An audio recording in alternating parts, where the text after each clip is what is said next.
미 연준의 FOMC 회의 결과가 시장 예상 수준에서 크게 벗어나지 않으면서 주식시장을 둘러싼 불확실성도 일단락됐습니다. 하지만 방역 강화라는 새로운 변수가 등장하면서 한미 증시의 디커플링 현상에 대한 우려는 여전한 상황입니다. 위드 코로나 시행이 45일 만에 막을 내리고 거리두기 강화 조치가 시행되면서 내수 경제에도 타격이 불가피해졌습니다. 주요 연구기관들은 소비 심리 위축에 따른 경제 변동성 등으로 4% 성장률 달성이 쉽지 않을 것으로 예상했습니다. 코로나 사태가 장기화되면서 고액 자산가들의 투자 포트폴리오에도 적지 않은 변화가 예상됩니다. 시중은행 PB들은 전체 자산에서 부동산 비중을 줄이고 해외 주식을 늘리는 것이 바람직하다고 조언하고 있습니다.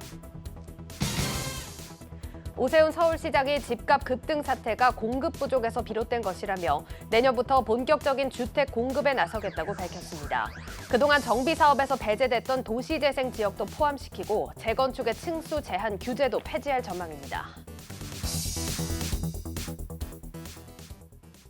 여러분 안녕하십니까? 대한민국 대표 투자 뉴스 뉴스플러스 시작합니다. 매파적 스탠스를 드러낸 미 FOMC 회의 결과에도 불확실성이 해소되며 오늘 우리 증시는 비교적 안정적인 흐름을 이어갔습니다. 하지만 다음 주부터 코로나 방역이 다시 강화되면서 양국 간 투자 심리가 극명한 차이를 보이고 있습니다. 문영민 기자가 보도합니다. 미국 연방준비제도가 테이퍼링과 금리 인상에 속도를 낼 예정입니다. 우리 시각 16일 새벽 열린 FOMC 회의 결과 테이퍼링 규모를 늘려 종료 시점을 내년 3월로 앞당기고 기준금리는 내년 3차례 인상될 수 있다고 시사했습니다. 긴축의 속도는 더욱 빨라졌지만 시장은 오히려 불확실성 제거에 환호하는 분위기입니다. 미국 다우존스 지수와 S&P 500 지수는 1%대, 나스닥 지수는 2%대 상승 마감했고 우리 증시 또한 오름세를 보이며 장을 마쳤습니다. 하지만 코로나19 확진자 폭증으로 방역 강화라는 변수가 재차 불거지면서 국내 증시를 둘러싼 우려감은 다시금 커지고 있습니다. 미 연준의 테이퍼링 속도는 당초보다 2배가량 빨라질 것으로 전망이 되고 있습니다. 이에 따라 테이퍼링 완료 시점은 당초 계획했던 내년 6월이 아닌 내년 3월로 앞당겨질 전망입니다. 이후 기준금리 인상도 단행할 계획인데요. 내년 3차례, 또 내후년 2023년에도 3차례, 2024년에는 2차례의 기준금리 인상을 단행할 계획입니다. 이 계획대로라면 현재 0에서 0.25%의 기준금리는 2024년 말이면 2에서 2.25%까지 늘어날 것으로 보입니다. 문 기자, 긴축 속도는 이렇게 빨라졌지만 시장 예상치랑 부합하는 발표가 나오면서 간밤 뉴욕 증시는 상승폭을 키운 반면에 우리 시장은 좀 힘이 빠지는 모습이었죠. 네, 맞습니다. FOMC 결과 발표 이후에 이 불확실성이 해소가 되면서 미국 3대 지수는 일제히 반등에 성공을 했는데요. 이를 두고 증권업계에서는 이 시장에 충격을 주지 않을 만큼, 즉 계획했던 예상했던 만큼의 이 결과가 나오면서 반등하는 분위기가 형성됐다고 설명했습니다. 이어 내년 금리 인상 횟수는 내년에 고민할 내용이라면서 이 불확실성 소멸로 당분간 금융시장은 긍정적인 방향으로 움직일 것이라고 덧붙였습니다. 다만 우리 증시는 뉴욕 증시만큼의 강한 상승세를 보여주지는 못했습니다. 이 코스피 지수는 전 거래일보다 0.80% 상승한 3013.26에, 또 코스닥 지수는 0.95% 오른 1013.05로 장을 시작을 했지만요. 하지만 장 마감까지 상승폭을 다소 줄이면서 각각 0.57%, 0.43% 상승하며 마감을 했고요. 결국 뉴욕 증시와 비교하면 상승폭이 작았던 것으로 보입니다. 불확실성이 해소된 건 양 시장 모두 마찬가지로 좀 적용이 됐겠지만 우리 시장은 특히 오늘 정부가 발표한 거리두기 강화 조치가 영향이 있었죠. 네, 맞습니다. 방역당국은 오는 18일부터 내년 1월 2일까지 단계적 일상 회복을 일시적으로 중단하기로 결정을 했는데요. 정부는 사적 모임에 대해 4인 이하 또 9시에서 10시 이전까지라는 강력한 방역 정책을 발표했습니다. 이 FOMC라는 글로벌 변수가 해소되자마자 국내에 새로운 돌발 변수가 생긴 격인데요. 이에 따라 연말 소비 시즌에 이 내수 경기 활성화 기대감이 꺾였다고 볼 수 있습니다. 특히 그동안 상승 기대감을 키워왔던 리오프닝 관련주인 항공, 백화점, 유통기업들의 주가는 당분간 힘을 받지 못할 것으로 전망됩니다. 증권업계에서는 이러한 코로나19 방역 강화 등으로 오늘 우리 증시가 뉴욕 증시와 비교해 약한 상승세를 보였다고 평가를 했습니다. 이렇게 코로나19 거리두기가 강화되면서 위축되는 것은 우리 증시뿐만이 아닙니다. 이 위드 코로나로 살아나던 내수 경제 또한 다시 얼어붙을 것으로 보이는데요. 결국 우리 정부가 목표했던 4%의 경제 성장률을 달성하기에는 어려워 보입니다. 한창규 기자의 리포트로 확인해 보겠습니다. 정부가 오는 18일부터 연말까지를 특별 방역 기간으로 설정했습니다. 사적 모임 인원은 최대 4명, 영업시간은 오후 9시까지로 제한하기로 했습니다. 연말 대목을 기대했던 소상공인들에게는 피해가 예상되고 위드 코로나로 잠시 상승세를 보였던 내수 경제 흐름도 꺾일 전망입니다. 최근 오미크론 변이 확산 등으로 확진자 수가 크게 늘면서 방금 전 방역중대본에서 밝힌 단계적 일상 회복의 멈춤에 따른 내수 회복 꺾임세에 대한 걱정도 크지만 이에 앞서 엄중한 방역 제어의 절실함이 더 절박하게 다가오는 상황입니다. 거리두기 강화가 쉽게 끝나지 않을 것으로 보이면서 정부가 기대한 4% 경제 성장률 달성 목표에도 빨간불이 들어왔습니다. 이에 정부는 내수 경제의 하방 흐름을 최대한 지연시키기 위한 소상공인 피해 대책 마련에 총력을 기울이겠다는 생각입니다. 기금과 ABB 등을 총동원해 방역 지원금 지급과 손실보상 확대 등 정책적 지원을 최대한 강구하겠다고 밝혔습니다.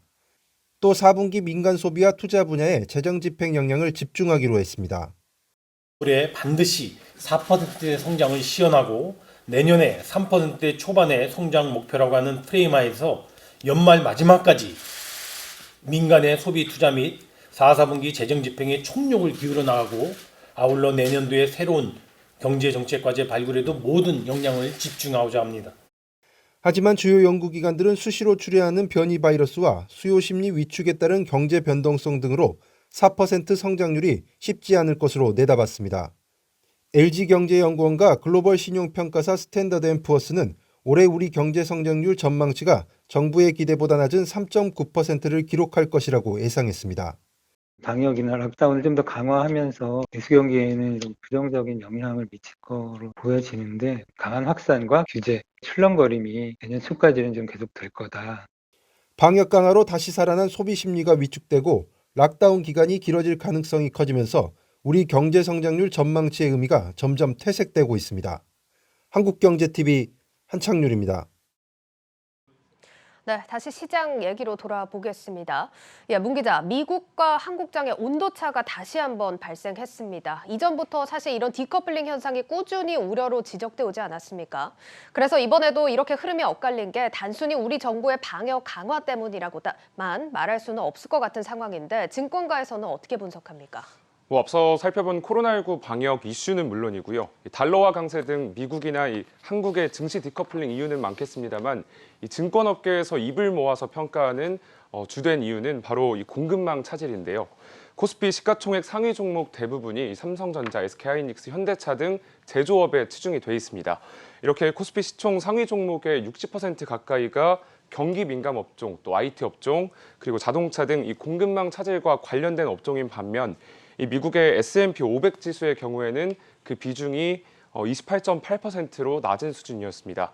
따라서 공급망 병목 현상 장기화가 안정화돼야만 이 뉴욕 증시와 우리 증시 간 디커플링 현상이 해소가 되고 또 박스권에 머물렀던 이 코스피가 3,000선을 넘어서 그 이상으로 돌파할 수 있을 것으로 보입니다. 예, 미국 시장은 내수 소비가 경제를 움직이고 우리 시장은 수출이 주도를 하고 있다는 차이가 있기 때문에 이 공급망 병목 현상 안정화가 되어야 우리 시장 상승을 기대해 볼 수 있겠습니다. 자, 그러면 현재 상황에서 우리 시장 투자자들은 어떤 업종에 관심을 가지는 게 좋을까요? 네, 증권업계는 이 현 상황에서 외국인 투자자의 매수세가 몰리는 종목과 업종을 좀 주목할 필요가 있다고 조언을 했는데요. 외국인은 이달 들어 코스피에서 약 2조 1,000억 원 이상을 순매수했는데요. 특히 삼성전자와 SK하이닉스를 각각 2조 7천억 원가량, 1조 400억 원가량을 순매수했습니다. 이에 따라 삼성전자와 SK하이닉스는 이달 들어 8%대 이상의 상승률을 보여줬고요. 이들 기업을 포함한 이 반도체 IT 업종으로의 투자 쏠림 현상은 당분간 지속될 것으로 보입니다. 증권업계는 이 밖에도 자동차 업종과 금융업종을 꼽았는데요. 이 자동차 업종은 반도체 수급난 이슈 완화로 인해서 이 판매나 수급이 좀 개선이 될 것이라는 전망이 있었고요. 또 금융업종은 금리 상승기에 따른 실적 확대가 기대된다며 이 주가의 기대감이 반영될 수 있다고 설명했습니다. 예, 증권부 문영민 기자와 현재 시장 상황 짚어봤습니다. 문 기자 잘 들었습니다. 감사합니다. 네, 이번에는 미국 FOMC 회의 결과가 앞으로 미국과 우리 증시에 미칠 영향들을 전문가 연결해서 직접 들어보도록 하겠습니다. 메리츠 증권 이경수 리서치 센터장 전화로 연결되어 있습니다. 센터장님 안녕하십니까? 네, 안녕하세요. 예, 먼저 이번 FOMC 회의 어떻게 보셨습니까? 네, 오늘 많은 전문가들이 코멘트를 했겠습니다만은 하루 종일. 일단 미국 증시나 오늘 한국 증시 반응만 놓고 보면 그냥 단순하게 불확실성 해소에 따른 반응 이렇게 해석할 수도 있겠습니다만은 사실 그 이면에 향후 증시를 판단하기 위해서는 그 이면을 좀 들여다보는 게 훨씬 더 중요하다 이렇게 보여지는데요. 결론부터 말씀드리면은 그 장기 기대 인플레이션 심리가 굉장히 우려되고 있었는데 이 부분을 억제하기 위한 어떤 연준의 적절한 대응이 나온 것에 대한 긍정적 반응이 아닌가 이렇게 판단을 하고 있어요.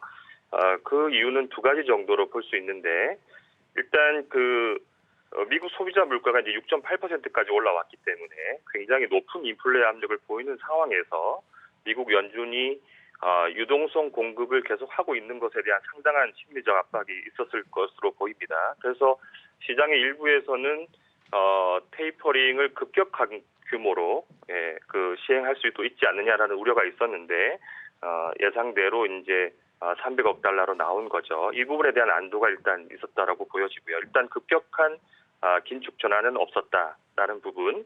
두 번째는 지금 그 자본시장에서는 이제 미국 실업률이 4% 초반까지 자연 실업률에 이제 가까워지고 있고 또 미국의 고용시장에서 그 이직 비율이 최고 수준에 달하고 있기 때문에 이 공급망 병목 현상뿐만 아니라 앞으로 이제 임금 상승이 어떤 항구적, 장기적 그 인플레이션을 압박할 수 있지 않느냐라는 우려가 상당히 있었어요.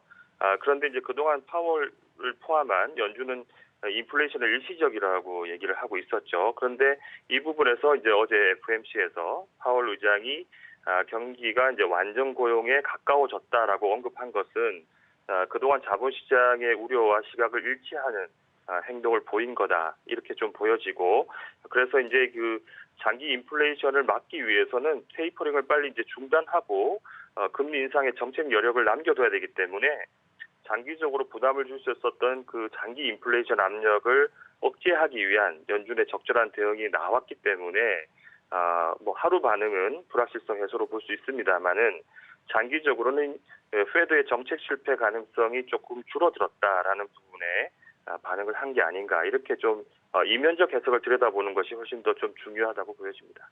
예. 오늘 시장을 보면 대체로 FOMC 불확실성 해소에 좀 초점을 둔 모습이긴 한데 아직까지 긴축에 대한 우려감은 여전합니다. 또 우리 시장 측면에서 보자면 방역이 다시 강화된 점에 영향을 좀 끼치는 모습입니다. 국내 증시 어떻게 전망하십니까?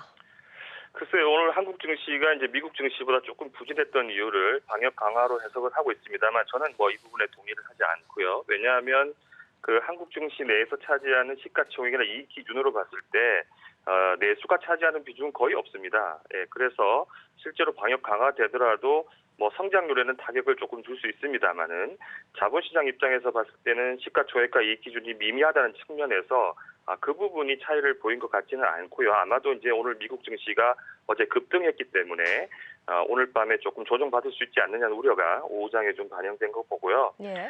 국내 증시는 이제 단기적으로 보면 변동성이 조금 이어질 것 같아요. 일단 제일 중요한 것은 이제 그 실적이고 내년 실적이 한 175조 원 정도 순이익을 추정하고 있는데 저희가 이 부분이 과연 달성될 수 있느냐에 대한 불확실성이고 그 중심에 이제 반도체 업황이 있는 겁니다. 그러니까 이제 반도체 업황이 돌아설 수 있는지를 지켜볼 가능성이 내년 1분기까지는 있다 이렇게 좀 보여지고 또 국내 증시 내부적으로 본다면은 내년 1월부터 대형 2차 전지 업체들이 분할 상장을 하기 때문에 이 부분이 인덱스를 벤치마킹하는 펀드나 ETF에는 상당한 수급적 혼란을 가져올 수 있어요. 그래서 그 부분이 이제 변동성을 계속 이어갈 이유가 될 것이고요.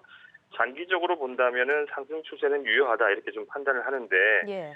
그동안 그 상승 추세가 이루어진 본질이 기본적으로는 어떤 저희들이 볼 때는 초연별 사회로 가는 세상의 변화를 계속 반영하는 장기적 상승 추세라고 보고 있기 때문에 이 부분이 아직 대중화되지 않은 시점에서 공급 과잉이 나올 가능성이 없기 때문에 미국 증시를 중심으로 해서 글로벌 증시의 상승 추세는 여전히 유효하다 이렇게 좀 판단을 하고 있는 거죠.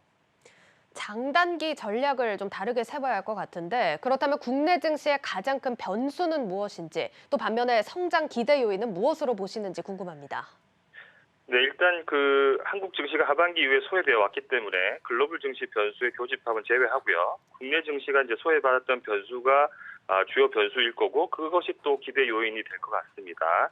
일단 소외됐던 핵심은 사실 하반기부터 반도체 업황에 대한 부진 이 부분이 이제 제일 중요했어요. 그래서 국내 증시의 실적이 확인돼야 된다라고 앞서 말씀드렸는데 그 예. 중심에 반도체가 있기 때문에 과연 내년 상반기에 반도체 업황이 돌아설 수 있느냐가 이제 최대 변수가 될 것이고 이 부분이 확인이 된다면 지금 현재 유입되고 있는 외국인 매수는 훨씬 더 강화될 수 있다라는 측면이 하나 있고요. 또 한 가지는 내년 상반기까지는 숫자적으로 인플레이션 압력이 계속 유지될 가능성이 높기 때문에 주로 중간재를 납품하고 있는 한국 산업의 특성상 과연 국내 기업들이 가격 전가를 통해서 수익성을 유지해낼 수 있느냐 이 부분이 이제 변수이기도 하고 만약에 긍정적 지표가 나온다면 또 기대 요인이 될 거라고 보고 있습니다.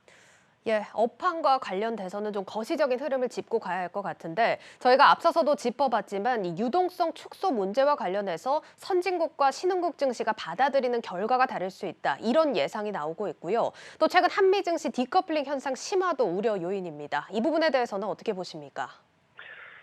네, 일단 디커플링에서 이제 말씀하신 대로 환축을 고려할 수는 있어요. 달러가 강세로 가면 외국 매수가 들어오지 않을 거니까요. 원화 약세 상황에서는. 그렇지만 중국은 좀 별개지만 한국도 이미 금리 인상을 시작을 했기 때문에 미국 증시와 통화 정책의 방향성 같이 간다는 측면에서 달러 강세가 아주 강하게 진행되지는 않을 것 같아서 그 부분이 디커플링 이유는 안 될 것 같고요. 저희가 네. 보는 디커플링의 핵심은 공급망에 있는 것 같아요. 일단 올해 이제 증시 흐름을 좀 보면 증시 흐름이 안 좋았던 국가가 이제 중국과 한국이거든요. 그리고 이제 반면에 좋았던 국가는 미국, 인도, 대만 이렇게 될 수 있겠죠. 이 부분의 차이가 핵심이 공급망이라고 보여져요. 그러니까 중국 공급망에 있느냐, 미국 공급망에 있느냐가 결국 외국인들이 증시를 바라보는 시각의 기준이 아닌가 이렇게 좀 보여지고 결국 미국 공급망에 있는 국가들의 증시 흐름이 좋았다 이렇게 보면 한국의 여전히 수출 비중의 가장 1위가 25% 정도가 중국이기 때문에 그동안 외국인들은 한국을 중국 공급망에 사슬에 있다라고 이제 판단한 거 아닌가 이렇게 보여지는데 예. 조금 기대할 수 있는 것은 한국 기업들이 이제 미국 반도체와 2차 전지를 중심으로 미국 본토 투자를 늘리고 있기 때문에 향후에는 미국 공급망의 선택을 하고 있다라는 시각을 외국인들이 좀 가질 수 있을 것 같아요. 그래서 하반기에 한국 증시가 디커플링 되면서 소외됐지만 이 부분의 기업들의 활동이 확인된다면 외국인들의 시각 전환이 일어날 수 있고 외국인 매수가 유입된다면 한국 증시도 미국 증시와의 디커플링에서는 좀 벗어날 수 있지 않는가 이렇게 좀 기대하고 있습니다. 예, 그리고 또 최근 시장 흐름을 보면 개인 투자자들의 경우에는 이 투자 방향성 찾기가 녹록지 않습니다. 어떤 전략이 필요할까요? 네, 일단 변동성이 크고요. 단기 변곡점이 계속 형성되고 있기 때문에 제가 볼 때는 모든 단기의 변곡점을 잡기는 어렵습니다. 그러니까 트레이딩 전략이 유효하지 않다는 얘기죠. 그래서 이 부분을 오히려 엇박자를 타면 수익률은 시장이 올라도 손실이 날 수 있기 때문에 앞서 말씀드린 대로 저희들은 추세적 상승이 유효하다고 보니까 변동성을 활용해서 조정이 나올 때마다 1등 기업을 계속 매수해 나가면 상승 확률을 축적해 나갈 수 있지 않느냐 이렇게 좀 보고 있고 중심에 매수의 대상의 중심이 되는 업종은 역시 앞서 말씀드린 대로 미국 공급망에 서 있어야 된다. 그게 이제 반도체와 2차 전지가 조정받을 때 사야 되는 이유고요. 그리고 이제 국가 간의 무역 갈등이 커지고 있기 때문에 거기서 벗어나 있는 무형 공급망을 저희가 주목을 하고 있는데 바로 이제 컨텐츠나 게임들은 이런 부분에서 벗어나 있죠. 그래서 이 무형의 가치를 발산할 수 있는 컨텐츠와 게임 그리고 무역에서의 공급망에서는 미국 공급망에 서 있는 반도체와 2차 전지 이런 부분들이 이 변동성 장세에서 조정이 나올 때마다 매수해 나가야 되는 대상 업종이 아닌가 이렇게 좀 기대하고 있습니다. 예, 오늘 여기까지 듣도록 하겠습니다. 메리츠 증권 이경수 리서치 센터장과 함께했습니다. 센터장님 오늘 말씀 감사합니다. 네, 감사합니다.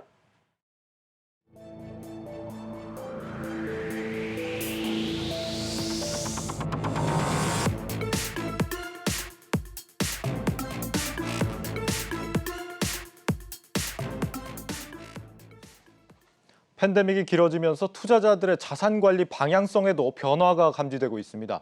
주식에서는 위험 선호가 더 심해졌고 부동산 구매 의향은 여전히 높았지만 금리 상황에 따라 판단이 달랐습니다. 먼저 김보미 기자입니다. 올해는 위기를 기회로 삼아 자산 레벨업을 시도하려는 움직임이 특히 두드러졌던 한 해였습니다. 연가구 소득 상위 10에서 30%에 해당하는 사람들 3명 중 1명은 지난해보다 더 활발하게 투자 활동을 벌인 것으로 나타났는데요. 소득이 증가한 사람들은 더 적극적으로 투자를 늘려서 자산 증식의 기회로 삼는 모습을 보여줬습니다. 그리고 이러한 분위기는 특히 금융자산에서 두드러지게 나타났습니다.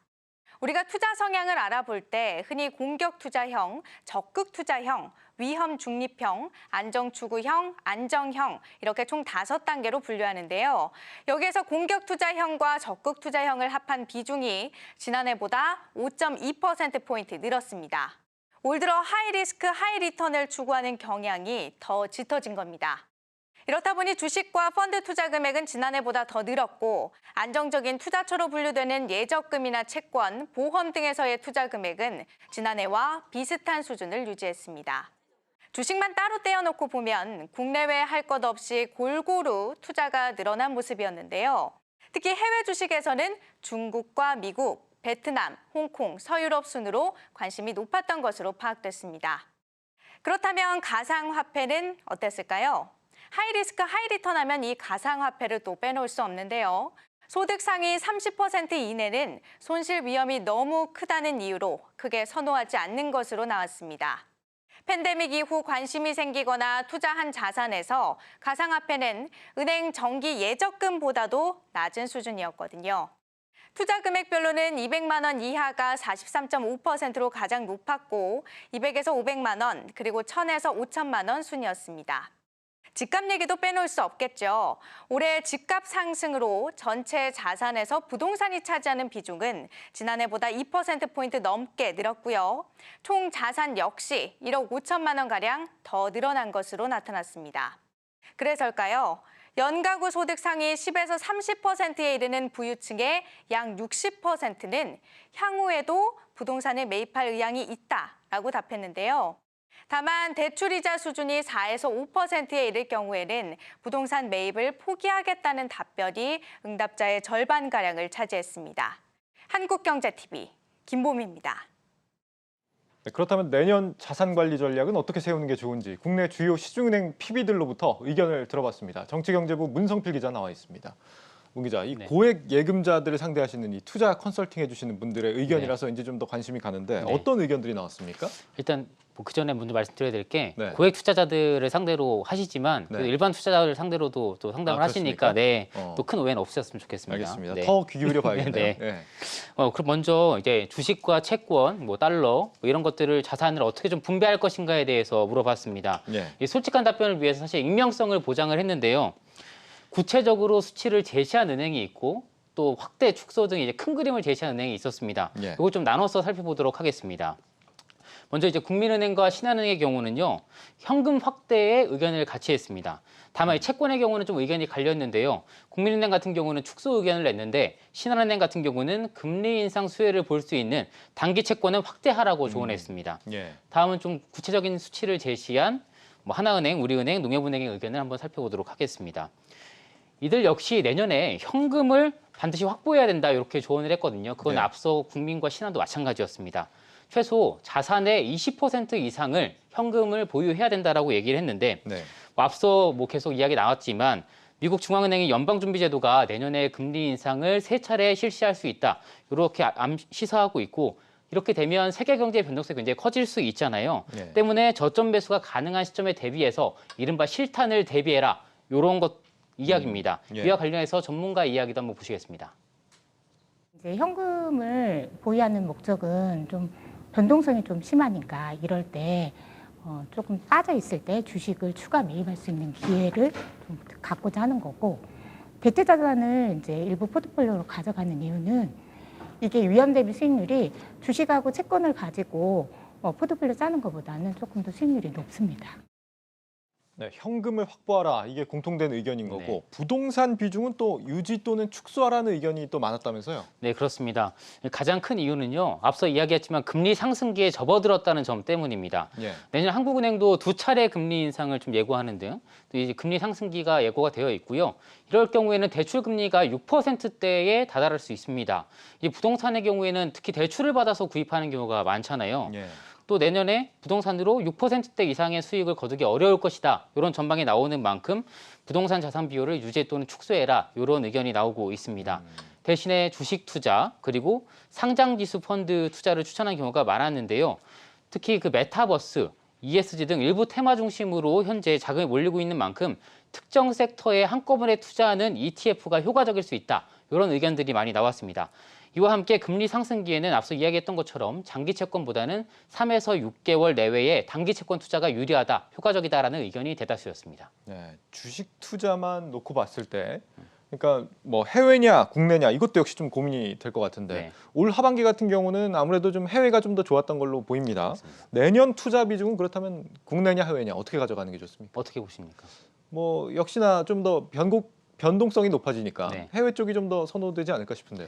대다수 PB들의 의견과 일치하시군요. 네, 그렇군요. 해외 주식 투자 비중을 늘려라 이런 의견들이 사실 대다수였습니다. 네. 해외 주식 경우에는요 아무래도 유동성이 워낙 풍부하고 또 기업들의 개별 기업들의 실적도 좋을 것으로 예상이 되는 만큼 성진국을 중심으로 상승세가 이어질 것이다 이런 의견들이 많았고요.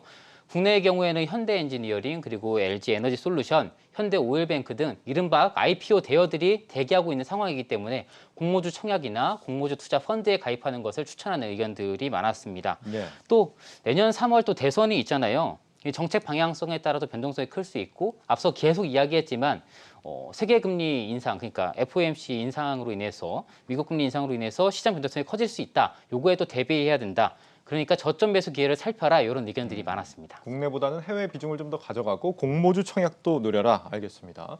앞서 이 부동산 자산은 유지 또는 축소의 의견이 많았다라고 했는데 네. 부동산 시장의 흐름이 어떨 거라고 예상을 하는 겁니까? 이 부동산 시장 전망에 대해서는 굉장히 다양한 의견들이 나왔습니다. 예. 완만한 상승세를 이어갈 것이다. 아니면 상승세에 제동이 걸릴 것이다. 이렇게 좀 다양한 의견들이 있었는데요. 다만 올해 다주택자들이 이제 최근에 보유세 부담을 체감했거든요.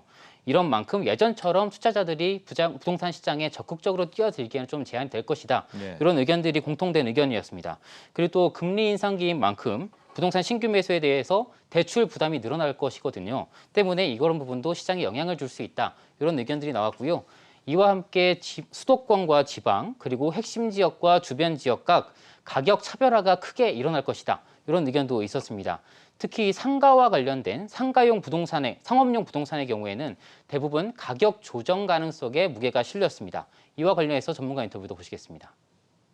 그동안의 낮은 저금리 때문에 대출 이자를 납부를 하시면서 버텨왔을 건데 대출 금리가 올라가다 보면 나는 상가는 공실이고 나는 이자는 계속 많이 내야 되고 이러다 보면 결국 이제 그 상가를 정리하기 위한 내가 매도하기 위한 가격을 떨어뜨릴 수밖에 없을 것 같은 생각이 들어요. 네, PB들이 아무래도 직접 자산 관리를 해주는 고액 자산가분들도 많을 텐데 이런 분들은 어떤 쪽에 좀 투자에 관심들이 있답니까? 아무래도 이제 고액 자산가를 한번 포트폴리오를 참고해 볼 필요는 있겠죠. 예. 고액 자산가 같은 경우에는 시장 상황에 상관없이 이제 부동산을 보유하려는 그런 비중이 많다라고 합니다. 부동산이요? 네. 그리고 화폐 가치가 하락하고 물가가 상승하는 인플레이션에 대비해서 금과 같은 실물 자산도 주목하고 있다고 하는데요. 최근에는 국내외 우량 주식 그리고 ETF에 투자하는 그런 관심도 많고요. 그리고 내년에 2%대 이상의 예적금 금리가 나올 상품들이 많이 나올 것으로 예상이 되는 만큼 이런 예적금 상품에도 관심이 많다라고 합니다. 여기 좀 주목해 볼 만한 얘기가 또 있었는데요. 최근에 이제 신흥 고액 자산가들은요. 비상장 기업에 투자하는 기회를 적극적으로 모색하고 있다고 합니다. 비상장 기업이요? 네, 그러니까 뭐 예를 들어서 카카오페이와 같이 상장해서 대박 나는 기업도 우리 봤잖아요. 예. 그런 경험을 살려서 초기 미리 사전에 스타트업에 투자하는 그렇죠. 개념이군요. 초기에 미리 투자해서 음. 거대한 수익을 기대하는 이런 거에 또 관심이 많다고 하더라고요. 예. 다만 또 이제 가상자산도 관심이 되게 많으실 텐데 가상자산의 경우에는 일단 실체가 불명확한 데다가 변동성이 워낙 크기 때문에 생각보다는 좀 투자를 꺼리고 있다 이런 의견이었습니다. 예. 문성필 기자였습니다. 잘 들었습니다. 네.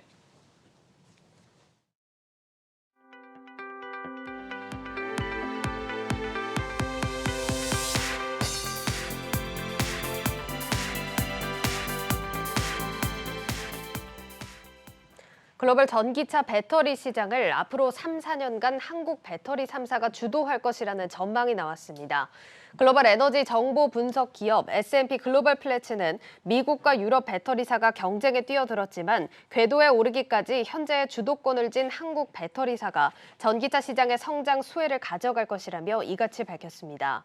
특히 최근 중국 배터리사가 저렴한 LEP 배터리를 주요 완성차 업체에 공급하면서 한국의 입지가 흔들릴 수 있다는 지적에 대해 S&P 글로벌 플래츠는 한국 배터리사가 배터리 기술과 성능, 신뢰 면에서 우위에 있다고 진단했습니다. 중국 CATL이 약진하고 있긴 하지만 LEP 배터리는 부피나 주행거리 면에서 서구권 기준을 충족하지 못하고 있다는 설명입니다. 다만 한국의 배터리 소재가 대부분 수입에 의존한다는 점은 위기 요인으로 꼽혔습니다. S&P 글로벌 플래츠는 한국이 끝까지 우위를 점하기 위해서는 핵심 소재 공급망 안정화와 차세대 배터리 기술력 개발 같이 수입 원자재 의존도를 낮추려는 노력이 반드시 필요하다고 강조했습니다. 포스코그룹이 아르헨티나 염호를 기반으로 수산화 리튬 상용화 사업에 속도를 냅니다. 포스코는 아르헨티나 염호의 염수 리튬을 통해 수산화 리튬을 상용화 생산하는 투자 사업을 이사회에서 승인받았다고 밝혔습니다. 이번 사업의 총 투자비는 우리 돈 9,500억 원 수준으로 포스코 아르헨티나에 증자됩니다. 생산 공장은 오는 2024년 상반기 준공돼 해마다 2만 5천 톤 규모의 리튬을 생산하게 됩니다. 2만 5천 톤은 전기차 약 60만 대에 사용될 수 있는 규모로 포스코는 앞으로 생산 능력을 2배 더 확대하는 방안 역시 검토 중입니다. 포스코는 광석과 염수, 폐배터리를 기반으로 2025년 연간 11만 톤, 2030년 22만 톤의 리튬 생산 능력을 구축해 국내 리튬 수급에 기여하겠다는 방침입니다.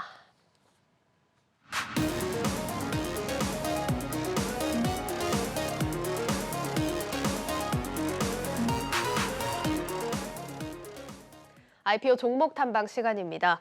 오늘은 내년 증시 상장을 목표로 하고 있는 친환경 소재 개발 기업 플러스앤파트너스를 소개해드리겠습니다.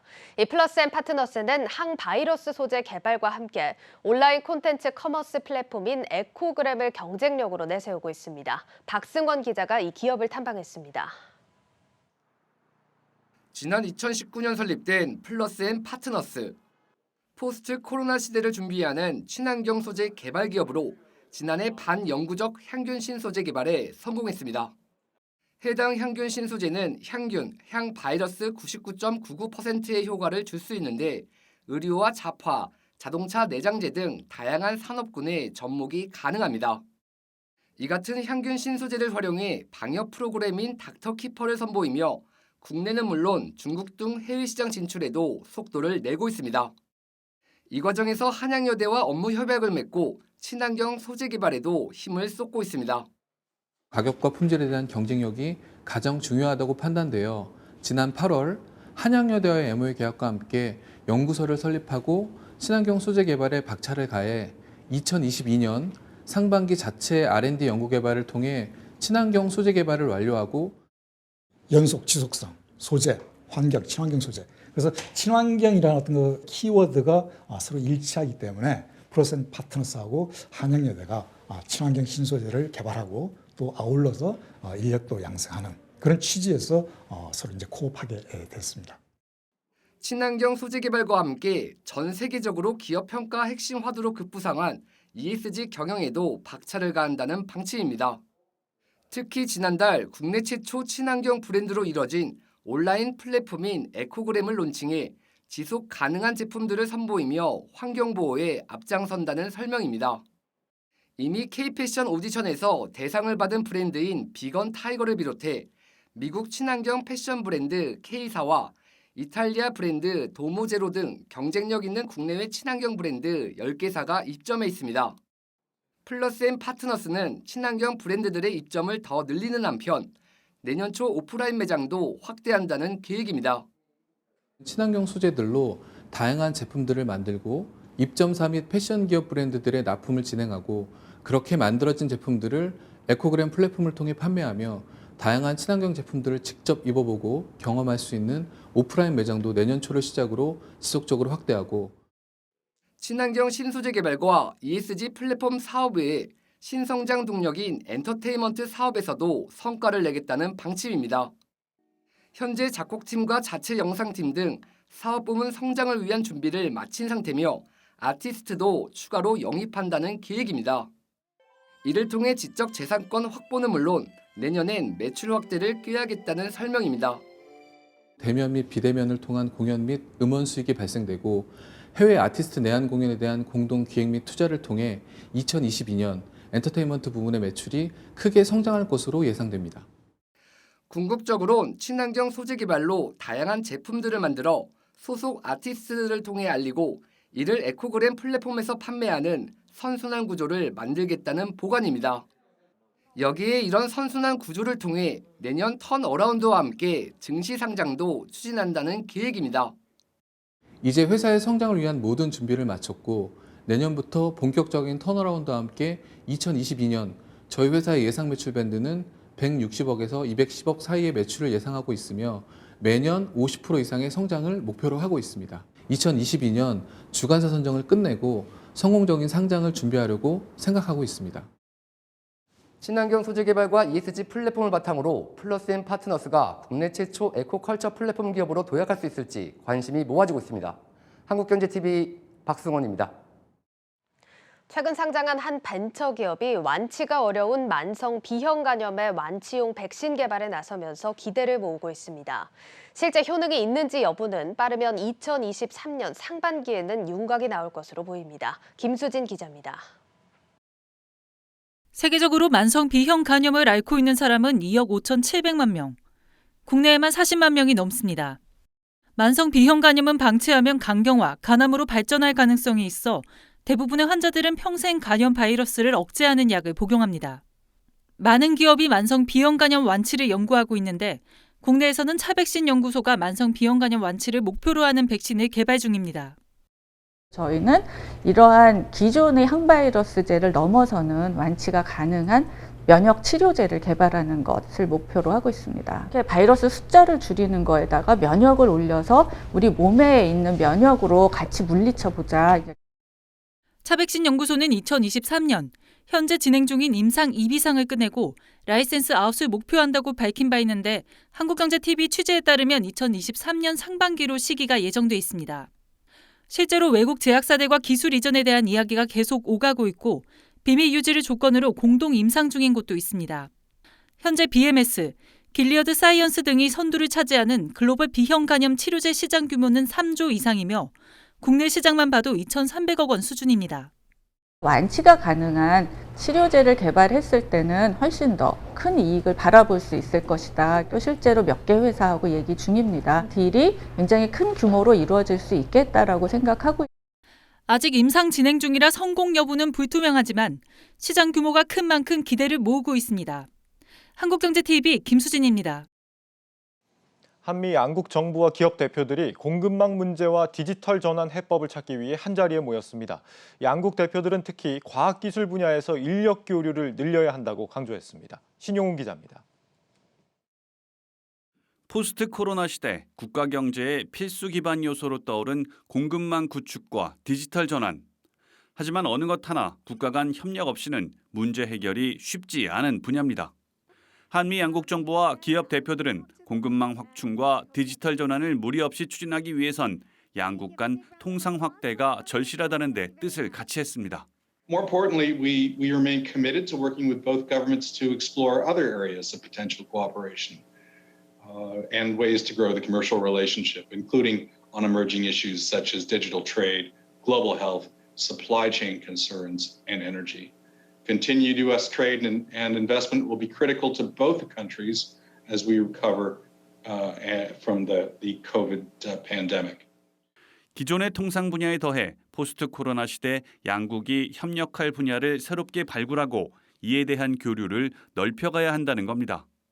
또한 과학과 기술, 공학, 수학을 의미하는 스템 분야에서의 인적 교류를 넓혀 물적 교류 확대 이상의 시너지를 창출해야 한다고 강조했습니다. On STEM, given the enormous shared global challenges that we face, challenges such as climate change and global health, we will not succeed. We realize that we're not going to succeed in advancing our shared interests without elevating international science and technology cooperation. And a critical component Critical component of how we do this is people-to-people exchanges. Building and maintaining strong networks between governments, companies, civil societies, and universities is vital. 한미 양국 교류 확대의 중심에는 민간 기업들이 있어야 하는 만큼 기업인들이 역량을 모아야 한다는 의견도 제시됐습니다. 코로나로 인한 위기 앞에서 어느 때보다도 양국의 긴밀한 협력이 요구되고 있고 양국 기업인들의 역할은 더욱 중요해졌습니다.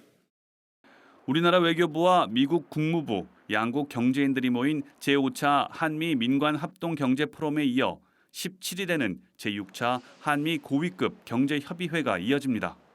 오미크론 변이 바이러스 출현 이후 또다시 위협받고 있는 경제 회복세를 이어가기 위해 어떤 해법이 나올지 주목됩니다. 한국경제TV 신용훈입니다. 오세훈 서울시장이 내년에도 정비사업 기간을 간소화한 신속통합기획에 박차를 가하겠다고 밝혔습니다. 그간 도시재생을 추진하던 지역도 정비계획 수정을 유도한다는 방침입니다. 김원규 기자입니다. 서울시가 주택 공급 부족이 집값 급등을 불렀다며 주택 공급에 본격 나섰습니다. 이를 위해 기존 재건축 재개발보다 사업 추진이 빠른 신속통합기획을 본격화하기로 했습니다. 오세훈 서울시장은 내년에도 신속통합기획을 앞세워 서울시 주택 공급에 본격 나설 것이라고 밝혔습니다. 부동산 참사가 문재인 정부의 가장 큰 정책 실패가 되고 있습니다. 서울시의 주택 정책의 새로운 방향을 소상하게 설명드리고 신속 통합 기획을 중심으로 한 재개발, 재건축 정책이 과연 어떻게 진행되고 있고 또 그 성과는 어떻게 우선시는 재개발이 필요한 단지들이 신속 통합 기획에 참여할 수 있도록 길을 열어줄 예정입니다. 그동안 각종 정비 사업에서 배제됐던 도시재생 지역의 경우 정비계획 수정을 유도할 방침입니다. 현행 도시재생법에 따르면 도시재생 사업에 재개발, 재건축, 정비 사업이 포함되어 있는 만큼 절차상 문제가 없기 때문입니다. 사업의 활성화를 유지하기 위해 시는 매년 1회 공모 25개 후보지를 선정한다는 목표입니다. 재건축의 경우 충수 규제 완화가 핵심 사안이 될 전망입니다. 서울시 관계자는 35층 이하로 층수가 제한된 한강변 주거지에 대해 규제 폐지를 염두에 두고 있다고 밝혔습니다.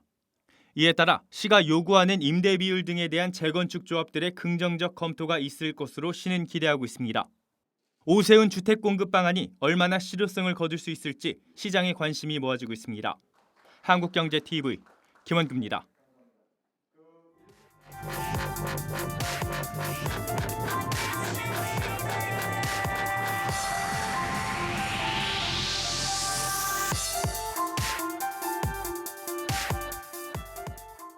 네, 미국 증시를 달군 ETF 알아보는 글로벌 ETF 가이드 시간입니다. 글로벌 콘텐츠부 오민지 기자와 함께 하도록 하겠습니다. 예, 오 기자, 오늘 만나볼 ETF 어떤 상품일까요? 네, 오늘의 ETF를 소개해드리기 위해서 퀴즈를 하나 드려보겠습니다. 예. 올 한 해 우리나라 국민들이 구글이죠. 이 포털 사이트에서 가장 많이 찾아본 검색어를 좀 정리해봤는데요. 예. 1위가 뭐였는지 한번 맞춰보시면 되겠습니다. 1위가요? 네. 한번 보죠. 어떤 순위들이 올라와 있는지. 네. 저는 개인적으로 테슬라 아니면 뭐 코로나? 네, 이 정도 테슬라다 아닐까요? 코로나도 둘 다 있었는데요. 바로 1위는 로블록스였습니다. 로블록스. 이 로블록스는 메타버스 게임 플랫폼인데요. 예. 상장할 때 이 60달러대였던 주가가 현재는 110달러 선을 보이면서 2배 가까이 상승을 했습니다. 예. 이 로블록스가 주목받고 있는 이유 바로 메타버스죠. 이 메타버스 트렌드를 담은 ETF 라운드 힐볼 메타버스 ETF가 오늘의 주인공입니다. 예, 요즘 또 트렌드에서 메타버스가 또 빼놓을 수 없는 부분인 것 같은데 어떤 ETF입니까? 네, 이 라운드 힐 볼 메타버스 ETF는 이름이 길지만요. 그렇네요. 네, 라운드 힐 인베스트먼트사에서 운용하고 있는 ETF입니다. 특히 티커명이 아주 직관적인데요. 예. 이 메타버스 ETF답게 티커명도 메타버스에서 따온 META, 메타입니다. 이 상장일은 지난 6월 30일로 아직 상장한 지 6개월도 안 된 따끈따끈한 ETF입니다. 또 요즘 주목받고 있는 ETF답게 보수는 0.75%로 좀 높은 편입니다. 메타, 또 페이스북이 이렇게 사명을 또 똑같이 네. 바꿨잖아요. 메타에 대한 그럼 서학개미들의 관심도 높아졌을 것 같아요. 네, 한번 살펴보면 지난달이죠. 11월 10월 한 달 동안 서학개미들이 순매수한 결제 규모 순위를 정리해 봤습니다. 예. 이 ETF 메타가 11월 순매수 결제 규모 10위를 달성을 했는데요. 이 서학개미뿐만 아니라 해외 투자자들도 이 메타 ETF에 급격한 관심을 보였습니다. 말씀하신 것처럼 지난 10월에 페이스북이 회사명을 메타로 바꾸면서입니다. 그렇군요. 사실 저도 그런 생각이 들었던 게 이름도 굉장히 메타 이렇게 직관적이잖아요. 그렇죠. 둘 다 메타버스에서 메타를 따와서 사용하고 있어서인데요. 10월에 페이스북이 사명을 메타로 변경할 당시 그 전 6월에 미리 상장을 했던 이 ETF가 주목을 받게 되고 투자자들의 관심이 급격하게 늘어난 겁니다. 6월 30일에 이 메타 ETF가 상장할 당시에는 운용 규모가 몇백만 달러였는데요. 이 페이스북의 사명 변경 후에는 8억 2,300만 달러까지 늘어난 겁니다. 생각보다 영향력이 더 크네요. 네, 맞습니다. 그래서 운용 규모를 수치로 비교를 해보니까요. 무려 548%나 늘어났습니다. 그만큼 투자자들의 관심이 굉장히 커진 거죠. 그러면 이 ETF 메타 안에 이제 전 페이스북이죠. 이 메타도 들어가 있나요? 네, 맞습니다. 이 ETF 메타의 보유 종목을 보시면요. 로블록스와 메타는 보유 종목에 있습니다. 이 정도는 좀 예상을 하셨을 것 같아요. 예. 네, 로블록스가 보면 10.35%로 2위고요. 메타가 6.02%로 4위로 많습니다.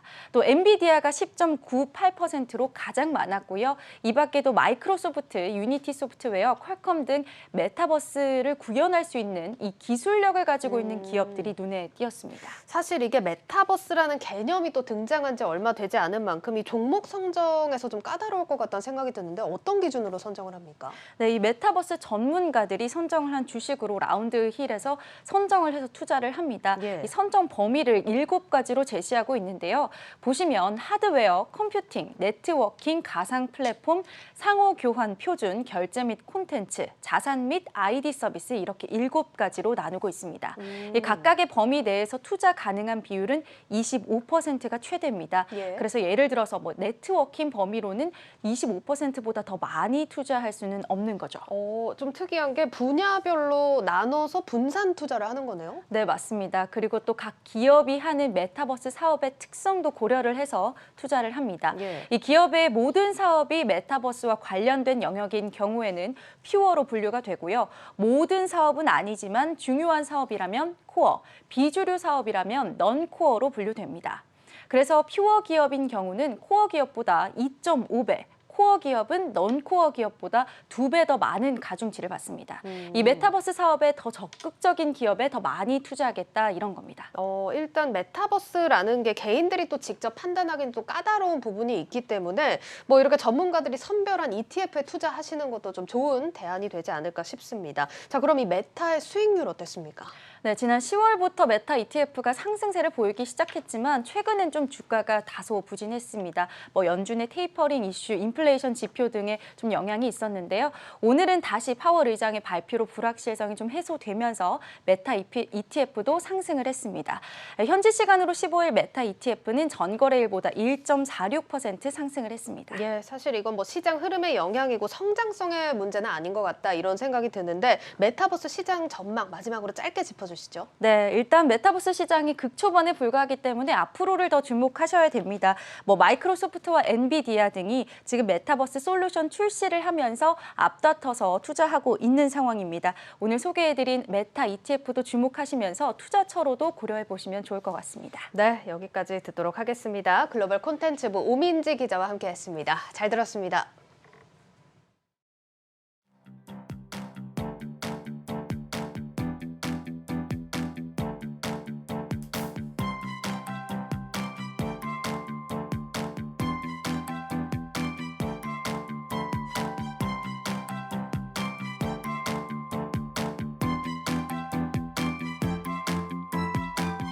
대한민국 코스닥 대상은 우수한 코스닥 기업을 널리 알려 코스닥 브랜드 가치를 높이고 투자자들의 신뢰를 증진시키기 위해 지난 2004년부터 시작해서 대한민국 코스닥 대상이 국무총리상으로 적당될 수 있도록 노력하겠습니다.